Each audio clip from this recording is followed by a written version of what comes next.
Assalamualaikum warahmatullahi wabarakatuh. Kami dari kelompok 2 dokumentasi keperawatan yang akan mempresentasikan hasil dari kelompok kami yang berjudul Asuhan Keperawatan pada Ibu Postpartum Seksil Sesaria dengan indikasi ketuban pecah dini yang beranggotakan Risa Gustianingrum, Dwi Vanessa Anastasia Azalia, Yaditya Putri Rahma, Yeni Dia Saputri, Restia Setio Rahayu, Novia Kamila Tunisa, dan Sifna Kamala. Konsep ketuban pecah dini. 1. Pengertian ketuban pecah dini atau premature rupture of membranes atau PROM adalah kondisi di mana kantung ketuban pecah sebelum waktu persalinan dimulai. Kondisi ini dapat terjadi baik sebelum janin matang dalam kandungan atau sebelum minggu ke-37 masa kehamilan maupun setelah janin matang. Yang kedua, ciri-ciri ketuban pecah dini. A. Bocornya air ketuban. B. Panggul terasa tertekan. C. Keputihan atau vagina terasa lebih basah daripada biasanya. D. Perdarahan melalui vagina. Yang ketiga, penyebab ketuban pecah dini. 1. Infeksi pada rahim, mulut rahim atau vagina. Yang kedua, kantung ketuban meregang secara berlebihan karena air ketuban terlalu banyak atau yang disebut polyhydramnion. Pada kasus tertentu, ketuban pecah dini juga bisa terjadi pada ibu hamil yang mengalami kekurangan air ketuban, atau juga bisa disebut oligohidramnios. Yang ketiga, mengalami perdarahan melalui vagina pada trimester kedua dan ketiga kehamilan. Yang keempat, ibu hamil dengan berat badan yang kurang atau mengalami kekurangan gizi. Yang kelima, sedang hamil anak kembar. Yang keenam, jarak antar kehamilan kurang dari 6 bulan. Yang ketujuh, merokok atau menggunakan narza pada saat hamil. Yang kedelapan, pernah menjalani operasi atau biopsi pada mulut rahim. Dan yang kesembilan, pernah melahirkan bayi prematur.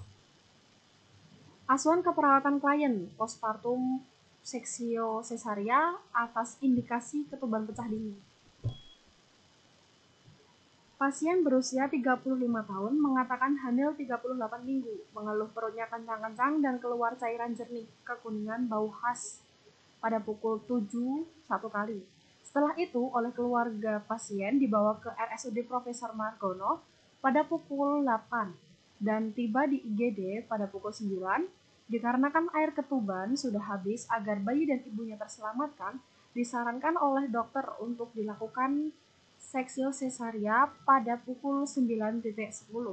Setelah itu, pasien dipindah ke ruang flamboyan atau ruang nifas pada saat pengajian jam 15.00 atau jam 3 sore, tanggal 1 Oktober 2020, didapatkan keluhan nyeri dengan provokatif luka seksio sesaria, kuantitas nyeri seperti ditusuk-tusuk, radiasi, abdomen daerah bekas seksio sesaria, skala veritas 6, timing saat bergerak, kehamilan ini dengan riwayat G1 P1A 0.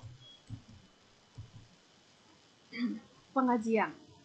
A. Identitas pasien. Nama Nyonya M, umur 35 tahun, suku atau bangsa Jawa, agama Islam, alamat Mercy RT 1 RW 1 Purwokerto Timur. B. Riwayat sakit dan kesehatan. 1. Keluhan utama. Pasien mengatakan nyeri pada luka pos operasi seksio sesaria. Yang kedua, riwayat penyakit sekarang. Pasien belum pernah dirawat di rumah sakit dan tidak pernah menderita penyakit jantung, hipertensi, diabetes mellitus, dan hepatitis. C. Pemeriksaan fisik. Keadaan umum klien, baik dengan kesadaran komposmentis, badan terasa panas dan berkeringat. D.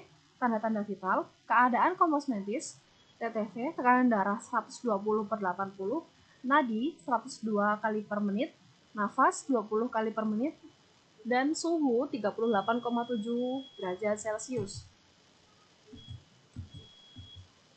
Analisis data. 1. Data subjektif. Pasien mengatakan nyeri pada bekas operasi seksio sesaria. Provokatif luka seksio sesaria.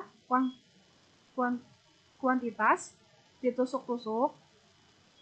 Radiasi di abdomen. Skala veritas 6. Timing saat bergerak.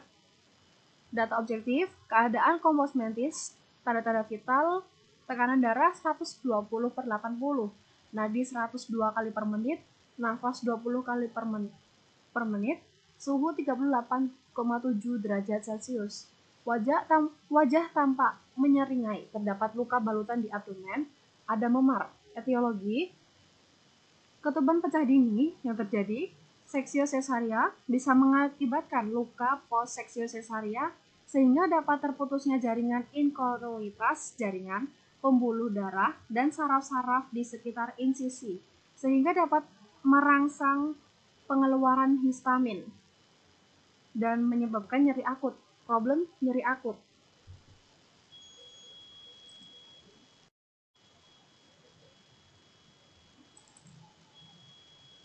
Yang kedua, data subjektif. Pasien mengatakan belum menyusui bayinya dan belum memiliki pengalaman menyusui sebelumnya. ASI keluar sedikit. Data objektif. Payudara sedikit keras, areola mama kehitaman, puting menonjol, ASI keluar sedikit. Etiologi kurang informasi, problem menyusui tidak efektif. Dan yang ketiga, data subjektif. Pasien mengatakan nyeri bekas luka post operasi seksio sesaria.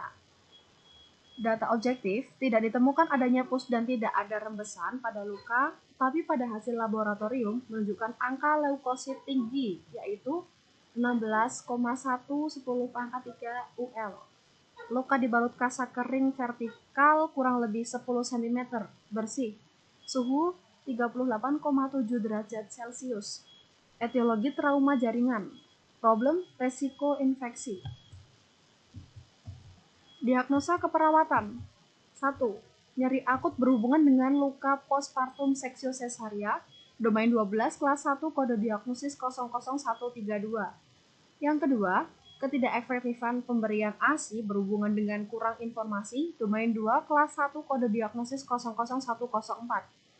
Yang ketiga, risiko infeksi berhubungan dengan trauma jaringan, domain 11 kelas 1 kode diagnosis 0004. Nursing Care Plan. Diagnosa ke-1, nyeri akut berhubungan dengan luka postpartum seksio sesaria, domain 12 kelas 1 kode diagnosis 00132. NOK, setelah dilakukan tindakan keperawatan selama 2 kali 24 jam, diharapkan nyeri pasien dapat berkurang. NOK, tingkat nyeri kode 2102, indikator nyeri yang dilaporkan awal 2 tujuannya 4, indikator panjangnya episode nyeri awal 2 tujuan 4, indikator mengerang dan menangis awal 2 tujuan 4, indikator ekspresi nyeri wajah awal 2 tujuan 4, indikator mengeluarkan keringat awal 2 tujuan 4, NIC, manajemen nyeri kode 1400, 1. Lakukan pengkajian nyeri komprehensif. Yang kedua, observasi adanya petunjuk nonverbal mengenai ketidaknyamanan terutama pada mereka yang tidak dapat berkomunikasi secara efektif. Yang ketiga, pastikan perawatan analgesik bagi pasien dilakukan dengan pemantauan yang ketat. Yang keempat, kurangi atau eliminasi faktor-faktor yang dapat mencetuskan atau meningkatkan nyeri. Yang kelima, dukung istirahat atau tidur yang adekuat untuk membantu penurunan nyeri. Diagnosa kedua, ketidakefektifan pemberian ASI berhubungan dengan kurang informasi. Domain 2 kelas 1 kode diagnosis 00104. Setelah melakukan tindakan keperawatan selama 2 kali 24 jam, diharapkan pasien dapat menyusui bayinya secara efektif. NOK, keberhasilan menyusui bayi kode 1000, indikator kesejajaran tubuh yang sesuai dengan bayi, menempel dengan baik, awal 2 tujuan 5, indikator kompresi pada serola dengan tepat, awal 2 tujuan 5, indikator menyusui minimal 5-10 menit per payudara, minimal 8 kali, awal 2 tujuan 5. Skala di sini 1 tidak adekuat, 2 sedikit adekuat, 3 cukup adekuat, 4 sebagian besar adekuat, 5 sepenuhnya adekuat. NIC, konseling laktasi, kode 5244. 1. Berikan informasi mengenai manfaat menyusui baik fisiologis maupun psikologis. 2. Koreksi konsepsi yang salah, informasi yang salah, dan ketidaktepatan mengenai menyusui. 3. Bantu menjamin adanya kelekatan bayi ke dada dengan cara yang tepat. 4. Instruksikan posisi menyusui yang bervariasi. 5. Instruksikan ibu jika ada air susu yang tercecer. 6. monitor kemampuan bayi menghisap. 7. Instruksikan ibu untuk melakukan perawatan puting susu. Dan yang ke-8, berikan instruksi dan dukungan sesuai dengan kebijakan institusi kesehatan terkait dengan laktasi untuk ibu dan bayi yang kurang bulan.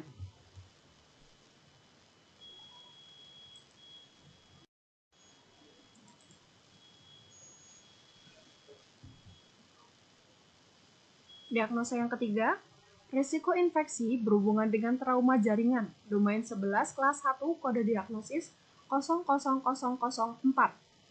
NOK, setelah melakukan tindakan keperawatan selama 2 kali 24 jam, diharapkan masalah infeksi dapat teratasi. NOK, keparahan infeksi, kode 0703. Indikator keparahan, awal 2 tujuan 5, indikator ketidakstabilan awal 2 tujuan 5, indikator nyeri awal 2 tujuan 5, indikator peningkatan jumlah sel darah putih awal 2 tujuan 5. Di sini skala dapat dijelaskan 1 berat, 2 cukup berat, 3 sedang, 4 ringan, 5 tidak ada. NIK, perawatan kelahiran sesar, kode 6750. 1. Kaji ulang riwayat prenatal. 2. Dapatkan hasil pemeriksaan darah dan dokumentasikan hasilnya. Yang ketiga, monitor TTV. Yang keempat, pasang jalur intravena. Yang kelima, berikan obat-obatan. Yang keenam, monitor aspek fisiologis pada saat fase pemulihan. Yang ketujuh, inspeksi kondisi insisi dan balutan luka operasi. Yang kedelapan, bantu pasien melakukan latihan kaki, miring kanan kiri, batu efektif, dan nafas dalam. Dan yang kesembilan, berikan pendidikan kesehatan yang cukup. Implementasi. Tanggal 2 Oktober 2020 pukul 8.30 waktu Indonesia Barat. Diagnosa, nyeri akut berhubungan dengan luka postpartum seksio sesaria. Skala 3 sedang. Implementasi. 1. Lakukan pengkajian nyeri komprehensif. Yang kedua, observasi adanya petunjuk nonverbal mengenai ketidaknyamanan, terutama pada mereka yang tidak dapat berkomunikasi secara efektif. Yang ketiga, pastikan perawatan analgesik bagi pasien dilakukan dengan pemantauan yang ketat. Yang keempat, kurangi atau eliminasi faktor-faktor yang dapat mencetuskan atau meningkatkan nyeri. Yang kelima, dukung istirahat atau tidur yang adekuat untuk membantu penurunan nyeri. Yang keenam, dorong pasien untuk mendiskusikan pengalaman nyerinya sesuai kebutuhan. Dan yang ketujuh, gunakan pendekatan multidisiplin untuk manajemen nyeri jika sesuai. Tanggal 3 Oktober 2020 pukul 9.00 waktu Indonesia Barat. Diagnosa, ketidakefektifan pemberian ASI berhubungan dengan kurang informasi. Implementasi. 1. Berikan informasi mengenai manfaat menyusui, baik fisiologis maupun psikologis. Yang kedua, koreksi konsepsi yang salah, informasi yang salah, dan ketidaktepatan mengenai menyusui. Ketiga, bantu menjamin adanya kelekatan bayi ke dada dengan cara yang tepat. Keempat, instruksikan posisi menyusui yang bervariasi. Kelima, instruksikan ibu jika ada air susu ibu yang tercecer. Yang keenam, monitor kemampuan bayi menghisap. Yang ketujuh, instruksikan ibu untuk melakukan perawatan puting susu. Dan yang ke-8, berikan instruksi dan dukungan sesuai dengan kebijakan institusi kesehatan terkait dengan laktasi untuk ibu dan bayi yang kurang bulan. Tanggal 4 Oktober 2020 pukul 9.15 waktu Indonesia Barat. Diagnosa, risiko infeksi berhubungan dengan trauma jaringan. Implementasi. 1. Kaji ulang riwayat prenatal. Kedua, dapatkan hasil pemeriksaan darah dan dokumentasikan hasilnya. Ketiga, monitor TTV. Keempat, pasang jalur intravena. Kelima, berikan obat-obatan. Keenam, monitor aspek fisiologis pada saat fase pemulihan. Ketujuh, inspeksi kondisi insisi dan balutan luka operasi. Kedelapan, bantu pasien melakukan latihan kaki, miring kanan kiri, batuk efektif, dan nafas dalam. Dan yang kesembilan, berikan pendidikan kesehatan yang cukup. Evaluasi. Diagnosa ke-1, nyeri akut berhubungan dengan luka postpartum seksio sesaria. Catatan perkembangan. Subjektif, pasien mengatakan nyeri sudah tidak terasa dan dapat melakukan duduk, berjalan, serta merawat bayinya. Objektif, klien tambah rileks. Penilaian rencana, masalah teratasi dan tingkatkan intervensi. Diagnosa yang kedua, ketidakefektifan pemberian ASI berhubungan dengan kurang informasi. Subjektif, pasien mengatakan sudah dapat menyusui bayinya dan ASI keluar lancar. Objektif, klien terlihat dapat menyusui dengan baik. Penilaian rencana, masalah teratasi dan hentikan intervensi. Diagnosa yang ketiga, risiko infeksi berhubungan dengan trauma jaringan. Subjektif, pasien mengatakan sudah tidak merasakan nyeri. Objektif, tidak ada tanda-tanda infeksi. Penilaian rencana, masalah teratasi dan pertahankan kondisi klien. Cukup sekian dari kelompok 2. Apabila ada kata-kata yang salah, kami mohon maaf. Wabillahi taufiq wal hidayah. Wassalamualaikum warahmatullahi wabarakatuh.